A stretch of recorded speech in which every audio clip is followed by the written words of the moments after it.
Here are 3 tips to how to get 3 different hormones in your body very quickly. I'm going to tell you how to get cortisol, how to get dopamine, and how to get oxytocin. So the first thing is to understand what the 3 do. Cortisol is the stress hormone. I don't know why you would want more of it unless you're in danger, but let's say you do. If you want more cortisol in your body, just think a bad thought or think about something that's stressful or go run really, really hard. That will stress your body out. It'll make you feel like you're in danger. Or think about something bad that's happening in the world. That will give you a hit of cortisol if you want that. But if you don't want cortisol, the best thing to do is to replace it with dopamine or oxytocin. Those are the feel-good hormones. Dopamine is that one that gives you a little high. It gives you a little burst of energy. It's the thing that you chase when you use drugs, to be honest.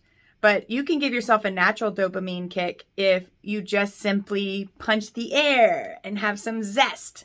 So right before you do something that's, tedious, like do the dishes or go mow the lawn, literally right before you go, yes, let's do this. And in that moment, you're giving yourself a hit of dopamine.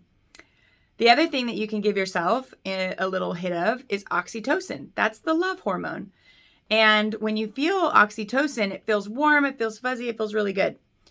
An easy way to do that is a 20-second hug. If you're in a partnership or a relationship or not, you can receive a 20-second hug every day and get that hit of oxytocin. That's how long it takes of a hug to receive oxytocin. It feels so good. So if you can, make it a goal of you and your partner or a friend or a family member to do a 20-second hug as often as possible. It really does boost your oxytocin in your brain, in your body. Feels good.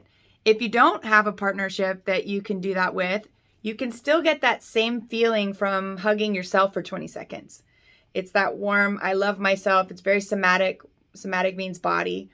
You can get yourself some of that oxytocin hit. So 3 ways to get 3 different hormones: cortisol, dopamine, oxytocin. Think of something stressful. Dopamine is, yes, let's do this, punch the air. And oxytocin is a 20-second hug.